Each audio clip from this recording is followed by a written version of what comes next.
예, 신율의 뉴스 정면 승부 2부 시작하겠습니다. 오늘 2부 여의도 청년 정치인데요. 오늘도 두 분 나와 계십니다. 한 분씩 소개해드리겠습니다. 먼저 이재영 전 의원 나와 계십니다. 안녕하세요. 네, 반갑습니다. 예, 그리고 직함이 바뀌었다고 지금 여기 써 있습니다. 더불어민주당 중앙선대위 부대변인이시죠. 박성민 전 최고위원 나와 계십니다. 네, 안녕하십니까? 안녕하세요. 예, 축하드립니다. 예, 영전은 아닌 것 같고. 뭐 열심히 하겠습니다. 열심히, 그럼요. 그게 뭐가 중요합니까? 예. 이겨야죠. 예. 제가 9744님 문자 잠깐 소개해드리겠습니다. 안녕하세요 교수님, 항상 방송 잘 듣고 있습니다. 하루 만에 목소리가 많이 좋아지셨네요. 저는 감기 걸리면 한 달에 가는데 하루 만에 좋아진 방법을 좀 알려주세요.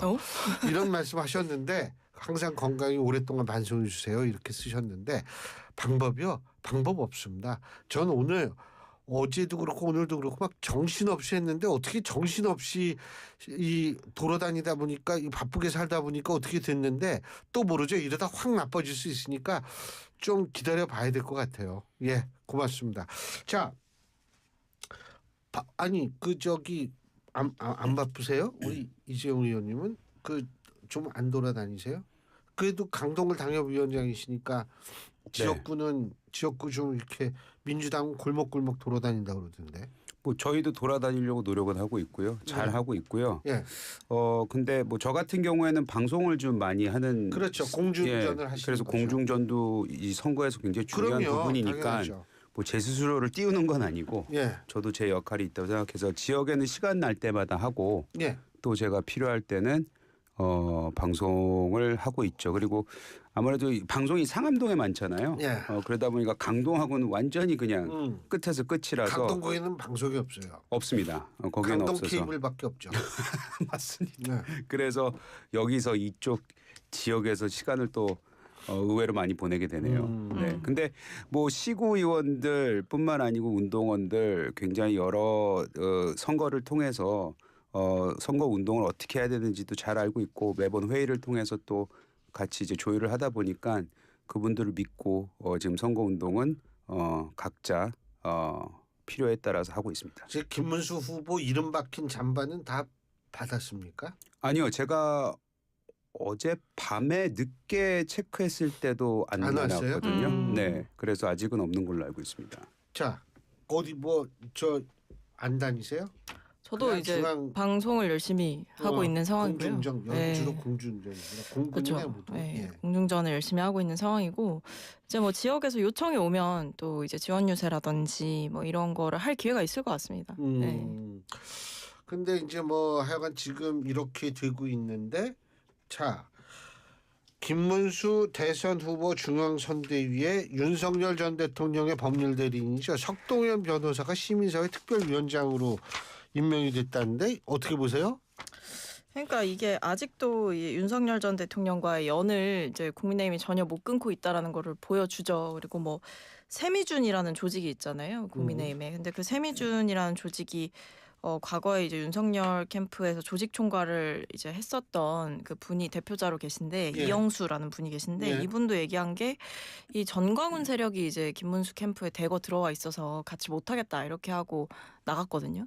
그러니까 지금 뭐 석동현 변호사를 뭐 시민사회 특별위원장으로 앉히는거나 김문수 후보가 직접 어떤 대통령의 출당 조치에 대해서는 선을 긋는 모습이나 아니면 전광훈 세력이 대거 캠프에 들어와 있다라는 거 이런 여러 가지 내부의 목소리가 나오는 것만 봐도 아직도 이 당은 어떤 윤석열 전 대통령과의 연도 못 끊었고 심지어 더 한술 더 떠서 이제 전광훈 당으로 전락하고 있는 게 아닌가라는 생각이 듭니다. 이 의원님은? 저도 이 부분은 좀 우려가 되네요. 사실 석동현 변호사님만 두고 보면은 뭐 예전에 송파에서 출마를 한번 하신 적이 있었어요. 그리고 송파에서 출마하려고 하셨던 적이 있어요. 그 부인께서 출마를 하지 않으셨나요? 아니요, 본인 스스로도 그 부인께서 제가 예전에 그건 아주 예전이고 우리 학교 교수거든요. 아, 그러시군요. 물리학과. 예전에 한번 의원을 하셨죠, 제가 알기로. 예, 했어요. 근데 석동현 변호사도 바로 옆 지역구인 송파에서 그때 그 경선 아닌 경선을 치러서 이제 선거 준비를 하시다가 이제 막차에 안 되셨는데 그래서 만나보고 대화를 나누고 하다 보면 뭐 사실 이렇게 1대1로 만나서 얘기하시는 분 중에 나쁜 분이 어디 있겠습니까? 당연하죠. 예, 그래서 굉장히 훌륭하신 분인데 어찌됐든 간에 지금 본인이 가지고 있는 이 상징성이 있지 않습니까? 예. 근데 그 상징성만 따지고 보면 사실 김문수 후보 캠프에 석동현 변호사께서 들어가시는 게 과연 옳은 선택이었나에 대해서는 저도 그거는 좀 의아했습니다. 그래서 이거에 대한 설명이 굳이 필요하냐? 뭐 사실 지금 우리가 이것 따지고 저것 따지고 할 상황은 아니거든요. 그렇죠. 있는 모든 힘을 모아야 되기 때문에 그 예. 부분도 이해가 가긴 하지만 원체 지난 한 서너 달 동안 뚜렷하게 윤석열 전 대통령을 변호하면서 이렇게 국민들에게 남겨놓은 인상이 있기 때문에 이거는 좀 전략적인 선택에 있어서는 좀 잘못된 게 아닌가라는 생각도 가지고 있습니다. 아니 일각에서는 사실 저도 좀 그런 생각은 그렇게 틀린 생각이 아니라는 생각이 드는 게 계엄 선포 이런 것들은 진보 보수의 문제가 아니라는 거예요. 그럼요. 이건 진보 보수의 문제가 아니기 때문에 실제로 보수적인 입장을 가진 분들도 계엄 잘못됐고 탄핵은 당연하다고 생각하는 분들이 상당한데 어떻게 보수 이게 대선이 진영 대결 구도라고 했을 때 이런 분들도 사실은 무시하면 안 되잖아요.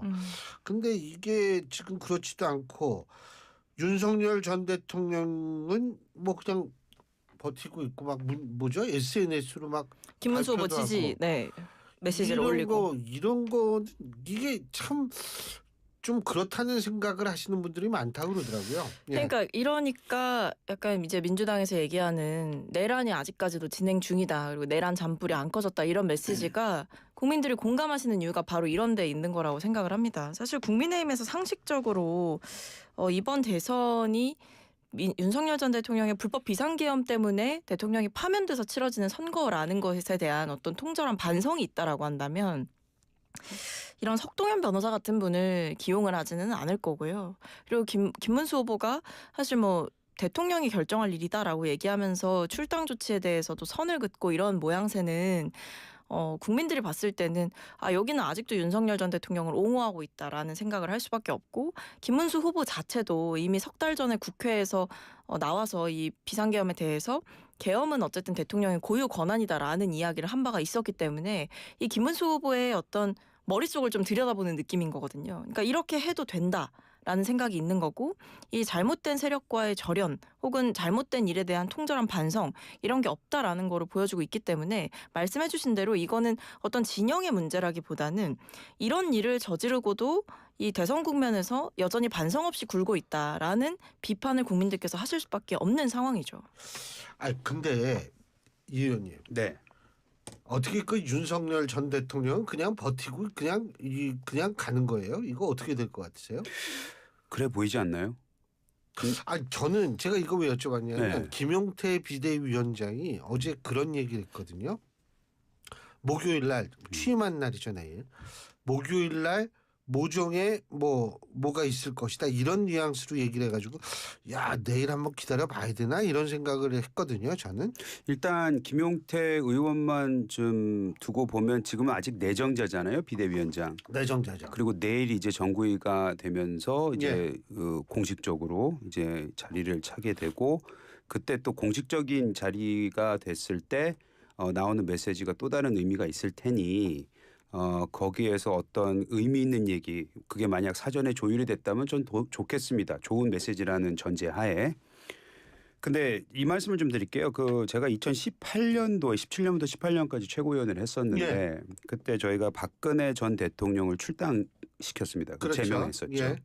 그때 굉장히 최고위에서 많은 토론을 했어요. 그때 홍준표 대표가 대표 시절이었잖아요. 맞아요. 굉장히 안타깝고 마음 아팠고 책임감도 있었지만 저희가 앞으로 나아가기 위해서 뭔가를 바로잡기 위해서는 이 출당을 해야 된다. 제명을 해야 된다.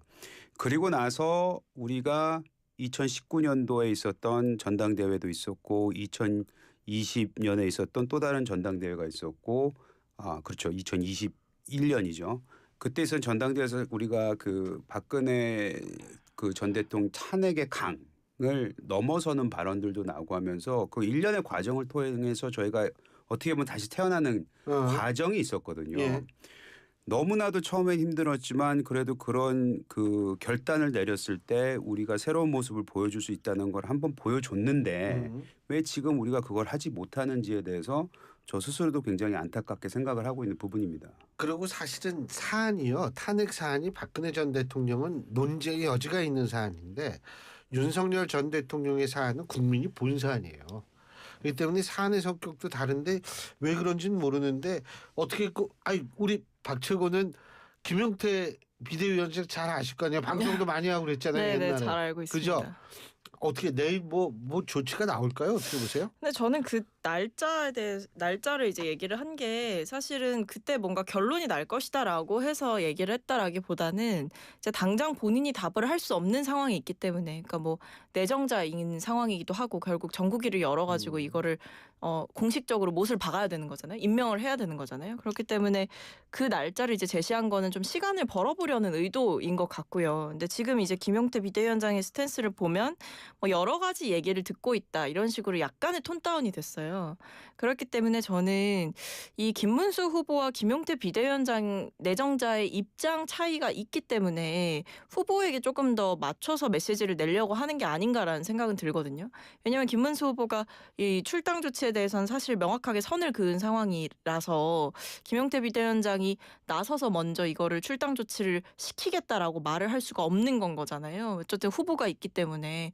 그러다 보니까 지금 상황에서 약간 메시지도 좀 톤 다운이 되고 가타부타 어떤 말을 명확하게 하지 않는 상황으로 계속 흘러가고 있는 거고 지금 보면 윤석열 전 대통령의 뭐 측근이라고 볼 수 있는 뭐 서정욱 변호사라든지 이런 일부 이제 보수 일부 논객들이 윤 전 대통령이 아마 직접 자진 탈당을 할 거다 뭐 이런 얘기를 조금씩 하시더라고요. 뭐 주변에서 설득도 많이 하고 있다 이렇게 얘기를 하는데 근데 저는 이미 뭐 설득이 들어가고 시간이 지나가고 있다는 것 자체가 이미 윤 전 대통령은 그럴 생각이 없다라는 거를 보여주는 거기도 하고 당 차원에서의 조치도 이미 좀 물 건너간 상황이 아닌가. 뭐 이렇게 시간 끌다 보면은 결국에는 내부에서 의견 수렴을 거쳤는데 대통령을 강제로 그렇게 하는 거는 맞지 않는 것 같다라는 의견이 더 크다고 하면 뭐 내부 구성원들의 뜻에 따르겠다 이런 식으로 흐지부지 될 가능성이 높아 보여요 지금은. 아니 근데 김용태 의원 같은 비대위원장 같은 경우에는 저는 어느 정도 우리가 시간을 좀 줘야 된다. 물론 이 말 자체가 너무 송구스럽습니다. 왜냐하면 시간이 별로 안 남았기 때문에. 그럼에도 불구하고 지금 상황에서는 하루 이틀이 굉장히 긴 시간이잖아요. 근데 김용태 비대위원장이 처음에 뭐 수락연설 비슷한 걸 이틀 전에 했을 때 굉장히 그 탄핵과 계엄에 대해서 윤석열 대통령에 대한 절연에 대해서 얘기를 했었고 김문수 후보도 엊그제는 굉장히 그걸 받아들이는 뉘앙스의 말을 좀 했었는데 지금 김용태 의원이 하고 있는 여러 가지 의견을 듣고 있다. 이것은 저희가 불과 지난 주말에 굉장히 그 과격한 그 과정을 보지 않았습니까? 후보 선출하는 데 있어서. 과격을 지나서 기가 막히더라고요. 제가 볼 때. 방송용 멘트입니다. 방송용 멘트. 그 과정을 봤는데 지금 비대위원장이 내정이자이지 되지도 않았는데 지금부터 벌써 후보랑 그냥 싸우는 모습만 보여서는 안 되잖아요. 그래서 저는 김용태 그 비대위원장의 그 발언이라든지 지금까지 해왔던 그 행적을 봤을 때 아마 본인 스스로가 이런 것에 대한 정리가 되지 않으면은 굉장히 힘들 거예요. 그리고 정치적으로도 굉장히 힘들어질 것이고 그래서 앞으로 그래서 그런 거에 대한 결단 포함해서 캠프가 됐던 캠프 당이 됐으면 당 이런 부분에 있어서 어떤 내 메시지가 좀 그 정제되고 확실한 메시지, 일관된 메시지가 나오지 않을까 기대하고 있습니다. 하여간 근데 좀 특이한 현상은 많아요. 윤 전 대통령이 SNS 메시지 내는 거. 그러니까요. 그거 보고서 저 굉장히 솔직히 놀랬거든요. 근데 좀 계속 그런 스탠스를 취할지 모르겠어요. 그럴 것 같아요. 왜냐하면 사실은 윤 전 대통령은 여전히 정치적으로 영향력을 끼쳐하고 싶어하는 것 같고요. 사실 뭐 SNS 메시지 나오기 전에 무슨 움직임이 있었냐 보면 신당 창당을 이제 윤 전 대통령 측의 변호인들이 일부 하려다가 당에서 욕 엄청 옛날도 아니에요. 사실 얼마 안 됐습니다. 그렇죠, 요새는 근데 하도 일이 많이 벌어져. 그렇죠. 그 정도 아주 옛날 같아요. 정말 깜짝할 새에 지나가긴 했지만 정말 뭐 국민의힘에서조차도 비판하면서 이거 안 했으면 좋겠다 하면서 사실은 보류시키는 결정을 했었고, 그러니까 여전히 윤 전 대통령은 일단 기본적으로 본인이 탄핵당한 대통령이라는 것에 대해서 정확한 인식이 없는 것 같다라는 생각을 저는 하고, 국민께 정말 송구스럽다면 그런 SNS 메시지를 낼 수가 없어요. 조용히 재판받아도 모자란 상황이기 때문에.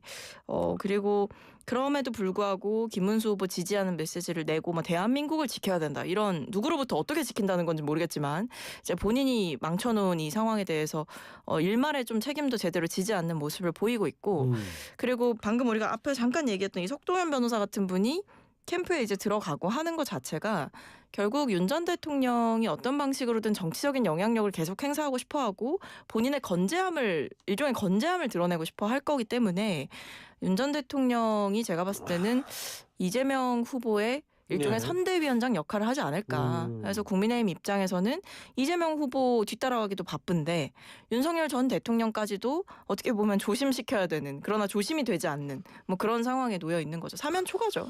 근데 홍준표 전 시장이요. 네. 이 지금 여러 가지 얘기가 나오는데 이재명 대표가 굉장히 호의적인 메시지를 던지고, 또 홍준표 전 시장도 이재명 대표의 부정적인 메시지를 내리고 뭐 이렇게 하고, 또 홍준표 전 시장의 지지자들은 이재명 후보를 지지하겠다 뭐 이렇게 나오고, 이거 어떻게 보세요?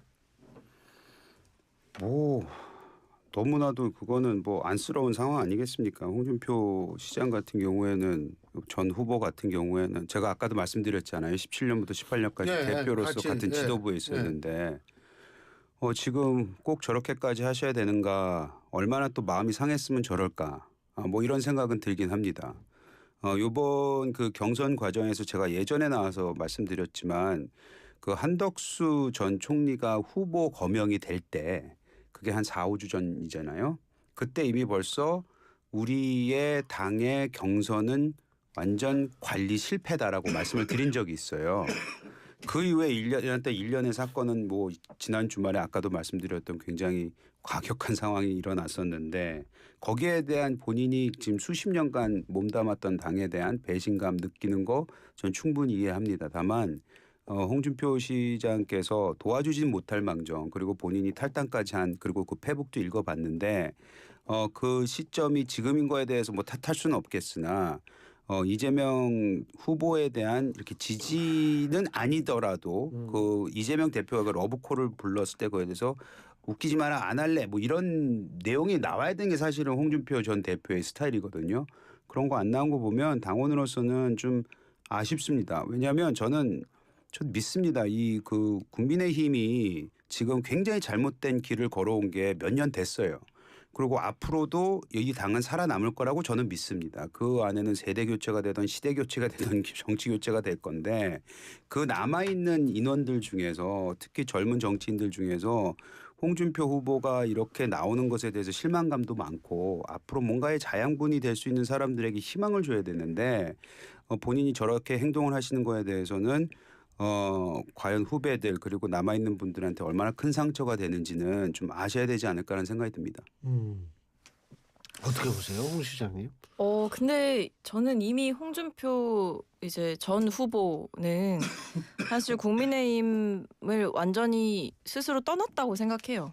그러니까 정계 은퇴를 시사했지만서도 여전히 메시지를 내고 계시지만, 내용을 보면 결국 국민의힘의 어떤 잘못된 부분을 진짜 뼈아프게 지적하는 것들, 특히 뭐 최근에 있었던 뭐 후보 교체 상황이라든지 아니면 경선 국면에서 뭐 한덕수 이제 전 후보에 대한 뭐 대통령실의 지원이라든지 이런 여러 가지 얘기를 막 폭로를 하셨거든요. 그러니까 이게 보면 홍준표 대구시장이 내부자였던 만큼 더 그 속사정을 잘 아는 거고, 이 국민의힘이라는 정당이 얼마나 가능성이 없는지를 본인이 누구보다 잘 알고 있기 때문에 이런 홍준표 시장의 쓴소리가 국민의힘 입장에서 굉장히 뼈아플 수밖에 없는 거고, 그렇기 때문에 저는 김문수 후보가 뭐 광폭의 빅텐트 이런 것들을 계속 얘기를 하지만 사실 지금은 내부자들조차 제대로 품지 못하고 있는 상황이고, 뭐 홍준표 전 후보도 마찬가지고 한동훈 전 후보 같은 경우에도 사실은 캠프에 안 들어온 상황이잖아요. 그리고 한덕수 전 후보도 선대위원장직을 거절한 상황이고, 그러니까 이런 모습들을 보면 이 내부 화합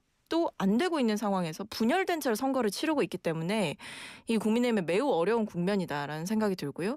홍준표 후보가 뭐 아무데도 이제 어디도 지지하지 않겠다라고 얘기를 했지만 그것과 별개로 홍준표 전 대구시장의 지지자들은 민주당 이재명 후보 지지 선언을 했거든요. 그러니까 이런 것만 봐도 이미 정치권 내에 지각 변동은 시작이 됐고 이재명 후보가 홍준표 전 대구시장과 통화를 했다라는 이야기도 밝힌 바가 있기 때문에 사실 저는 홍준표 전 대구시장께서 명확하게 뭐 민주당으로 간다 이것까지는 아니어도 대선 국면에서 계속 메시지를 내면서 이재명 후보를 간접적으로라도 지지하는 메시지는 내시지 않을까라는 생각이 듭니다.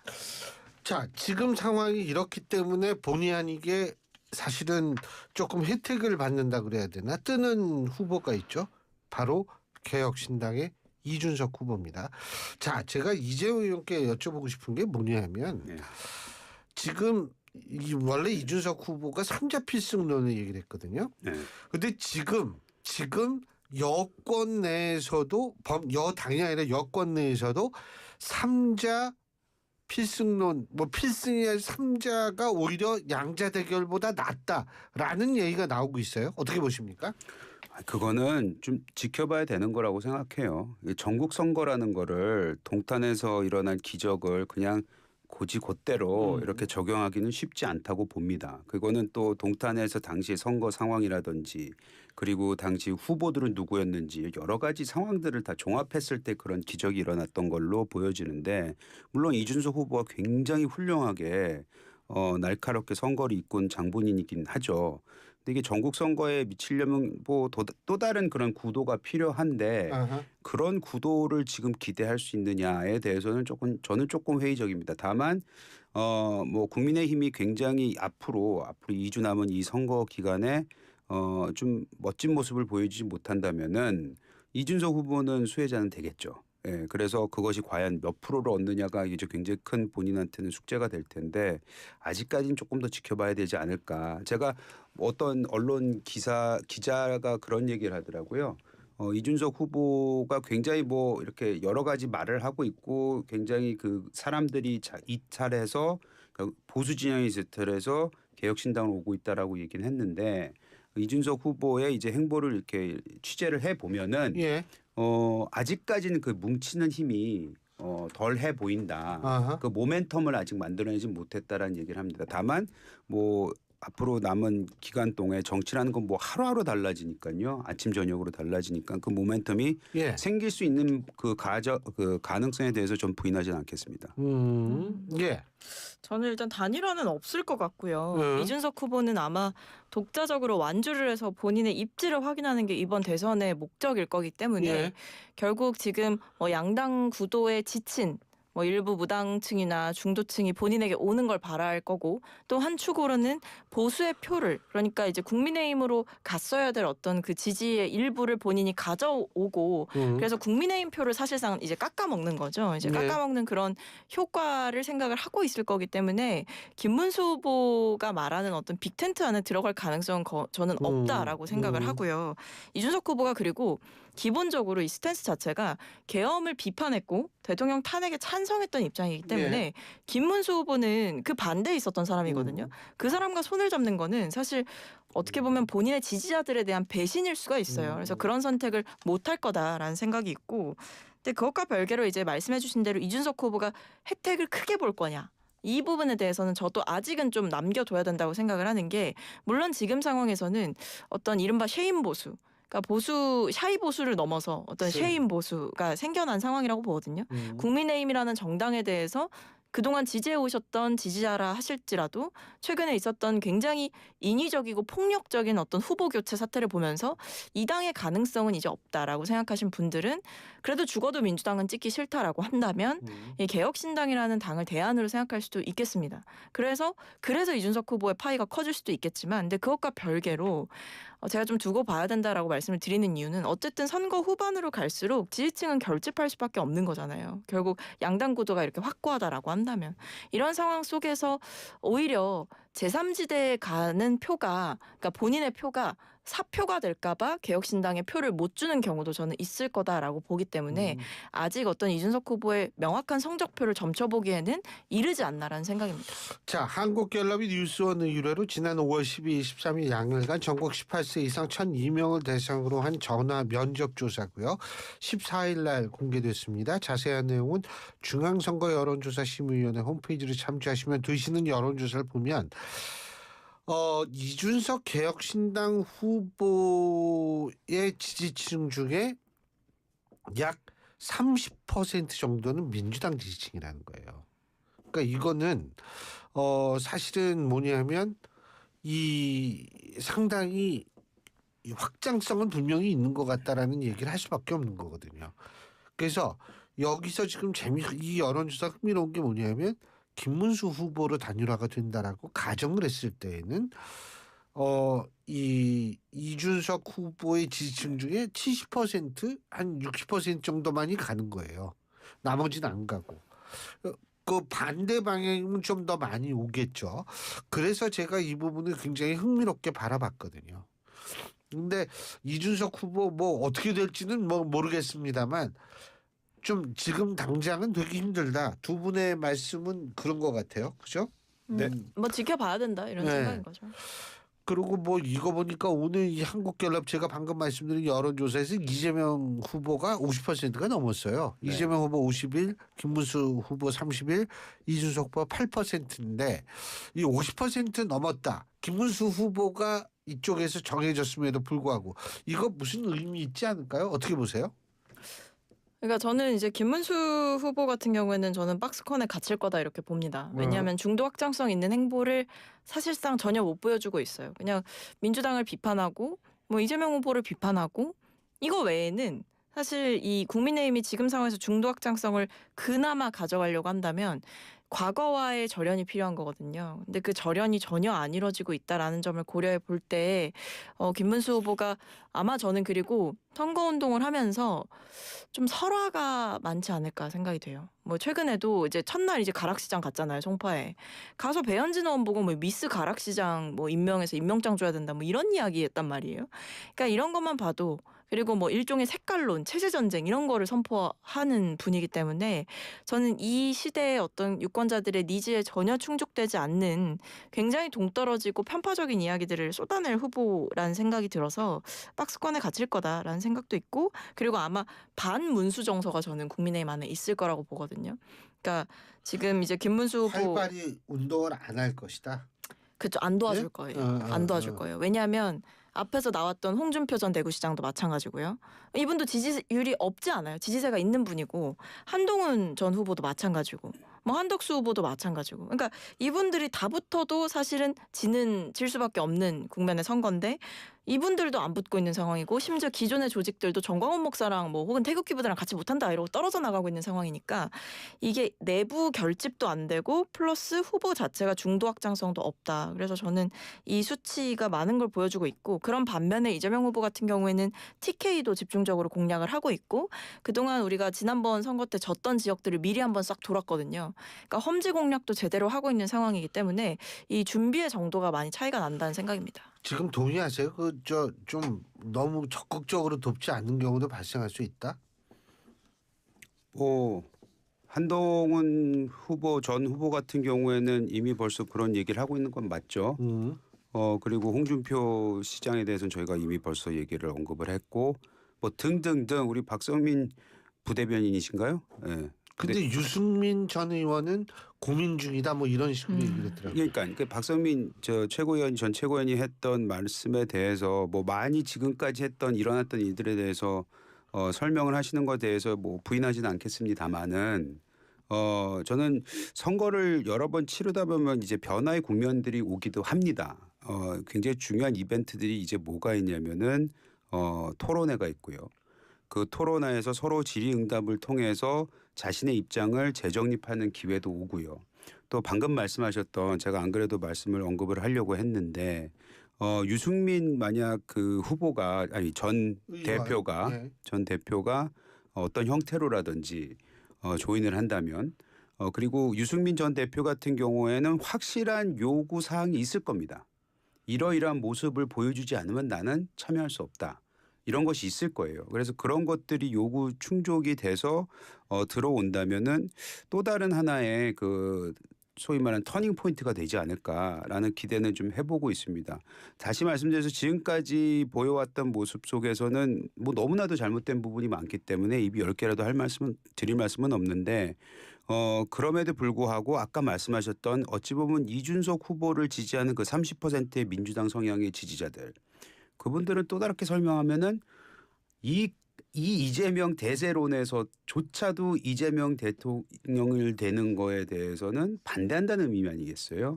그럼 반 이재명 정서가 어느 정도는 있다라는 것을 우리가 지금 인지하고 있기 때문에 어느 선거 국면에서 어떤 이벤트를 통해서 그것이 보여지고 그것이 만약 메인 이슈가 된다면은 이 선거는 끝까지 지켜봐야 되지 않을까라는 생각이 듭니다. 일각에서는요. 지금 이제 이재명 후보가 중도 보수 쪽으로도 확장을 하려고 노력하고 있는데 이런 와중에 사실은 그 조희대 대법원장의 뭐 청문회를 하고 특검을 한다 그러고 뭐 탄핵한다는 얘기 나오고 또 그리고 뭐 여러 가지 입법을 하지 않습니까? 형사소송법을 개정한다. 이런 것들이 오히려 이재명 후보의 행보에 걸림돌이 될 수 있다. 이런 얘기 나오는데 어떻게 보세요? 네, 그 이른바 그런 게 역풍론인 거거든요. 네, 저는 지금 상황에서 역풍은 안 부는 것 같아요. 왜냐하면 물론 뭐 비판하시는 분들은 충분히 있을 수 있다고 생각을 하지만 어쨌든 저희가 뭐 조희대 대법원장에 대한 탄핵 이런 거는 또 보류를 한 상황이고 이 청문회 같은 경우에는 뭐 물론 대법관들 포함해서 다 이제 불출석한다라고 통보를 했지만 분명한 것은 이재명 후보에 대해서 이제 사법부에 의한 선거 개입과 방해가 있었다라는 점에 대해서는 저는 일반 중도의 국민들까지도 어느 정도 공감대가 만들어졌다고 생각해요. 왜냐하면 그만큼 절차가 부실하고 좀 이례적이었기 때문에. 그러니까 이재명 후보의 공직선거법 사건은 뭐 첨예하긴 했습니다만 1심에서는 유죄가 나왔고 2심에서는 무죄로 뒤집힌 사건이었어요. 근데 이거를 전원합의체에 회부하는 속도나 아니면 그 뒤에 이제 유죄 취지의 파기환송심이라는 선고를 내리는 그 과정 자체도 너무나 빨랐고 1심과 2심의 결론이 그렇게 첨예하게 달랐음에도 대법원이 이 짧은 시간 안에 제1야당의 유력한 대선 후보를 향해서 이례적인 결정을 내리는 이유가 도대체 무엇이냐에 대해서 납득할 만한 설명을 사실은 제대로 얻지 못했기 때문에 저는 대법원장에 대한 청문회 이런 것도 결국 이 사법 불신을 해소하기 위해서는 본인이 직접 입장을 밝히고 설명을 할 필요가 있다라는 그 필요성이 있다는 공감대 하에 만들어진 자리여서 저는 이것을 뭐 민주당이 좀 무리한다라고 보실 국민들보다는 왜 저렇게 했는지에 대한 설명은 필요하지 않느냐라는 것에 훨씬 공감하시지 않을까 싶고 심지어 이런 문제 제기가 민주당 많이 나온 게 아니라 뭐 시민들이 100만 명이 넘는 시민들이 대법원의 로그 기록을 공개하라라고 하거나 아니면 서명운동을 하시거나 아니면 현직 법관들이 글을 올려서 이런 절차는 좀 납득하기가 어렵다. 라고 대법원을 향해 비판의 목소리를 냈고 전국 법관 대표자 회의까지 소집됐기 때문에 이런 모습이 의혹을 해소함에 있어서 우리의 권력을 사용하는 것이지 이게 어떤 권력에 의한 대법원을 압박하는 일이다라고 보시지는 않을 것 같아요. 예, 이 의원님. 최근의 기억을 가지고 말씀하시면 뭐 저게 맞는 것처럼 들릴 수도 있는데 생각해 보시면 1심과 2심이 너무나도 틀리지 않았느냐. 그렇다면은 그리고 대법원이 너무 빠르게 조속 처리한 거 아니냐. 졸속. 그렇게 따지면은 1심에서는 2년 7개월이었나요? 굉장히 오랫동안 했어요. 굉장히 이례적으로 긴 기간 동안 검토하고 거기서 고심을 통해서 내렸던 결정을 그 부분에서 굉장히 빠른 시일 내에 그거를 확 뒤집어 버린 겁니다. 그런데 그걸 가지고에 대해서는 본인들이 좋았으니까 누구 하나 불평하던 거 있던가요? 없었죠. 대법원이 이런 결정을 내리고 나서 민주당이 들고 일어났었던 그 모습, 그 민낯은 저는 국민들한테 우려를 끼칠 만한 모습이었다고 생각을 합니다.